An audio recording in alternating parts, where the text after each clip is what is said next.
Welcome back to the deep dive. Today, we're digging into something pretty fascinating, really quite unique. It's a concept from someone called Greensterox, basically, a personal World Cup of music. Yeah, it's a great idea. Taking your music collection, dividing it up randomly. Exactly. Yeah. Into groups of 4, just like the Football World Cup. Then you listen again and again and rank them. First, second, third, fourth. And only the top 2 go through. The others, eliminated. It's purely subjective, which is what makes it so interesting. And Greensterox is really upfront about it. They say, look, I don't own every single classic album. Right. And even the ones they do have, well, sometimes they don't get rated that highly. It all comes down to personal taste. De gustibus non est disputandum, as they put it. Well, there's no arguing with taste, is there? And that's the core of it. This whole process, it forces you to face your own preferences head on.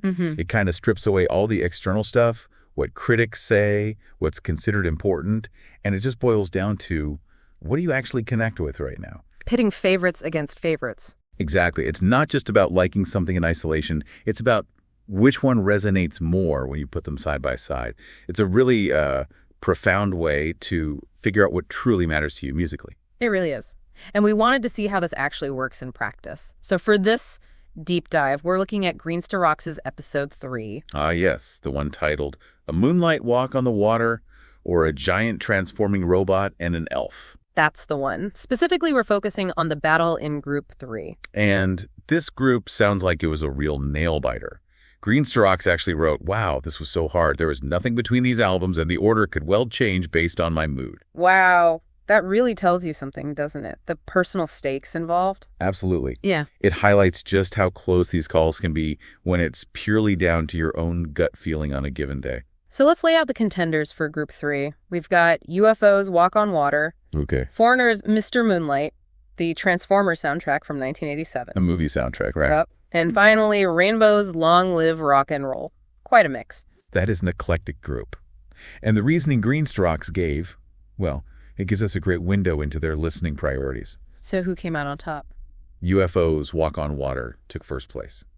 Described as having stunning music. Stunning music, okay. What's interesting is that Greensterox acknowledged it was maybe a little bit light on material, and the bonus tracks were just average. Huh.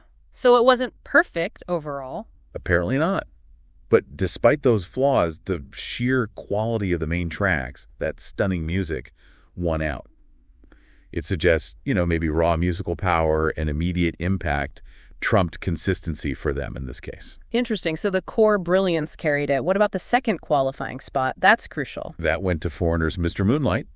Greensterox pointed to several cracking numbers, great phrase, and called it thoroughly well-produced. Okay, solid production, good songs. And there was this little note about an instrumental track, Big Dog, causing some internal debate, which is fascinating. How so? It just shows that even within this very personal, subjective ranking, there are still these little micro judgments happening. It's not just a gut feeling.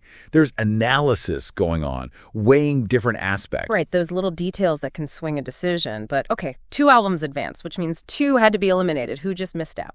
The Transformers soundtrack by, and I quote, the tiniest of margins. Oh, so close. Even though it was described as good time rock? Yeah. And the other one eliminated was Rainbow's Long Live Rock and Roll. Really? Rainbow? Yep. Greensterox called it a very good album, no question. But the conclusion was it just couldn't live with this caliber of competition. Wow. So even a very good album gets knocked out. Exactly. And that's maybe the key takeaway from Greensterox's whole World Cup idea. Albums you genuinely like, albums you'd call very good, can still fall short when you force that direct, repeated comparison within a specific group. It's all relative. That is quite surprising, isn't it? A very good album doesn't make it through. It really shows the high standard in this personal contest and how subjective it all is. It forces a kind of clarity, maybe, that you don't get from just casual listening. I think so. This deep dive into Greensterox's method really shows how a simple ranking system, when applied personally and rigorously, can dig up these surprising preferences. Yeah. It reveals what a listener truly prioritizes when push comes to shove. Yeah, it definitely makes you reconsider what winning even means when it comes to music appreciation, on that personal level. Which leads us to a final thought for you listening. If you took Greensterox's approach, this kind of personal World Cup, what albums, maybe even some beloved classics, do you think you might surprisingly eliminate? It's a tough question, isn't it? What would get knocked out in your musical knockout stage? Yeah. Definitely something to think about.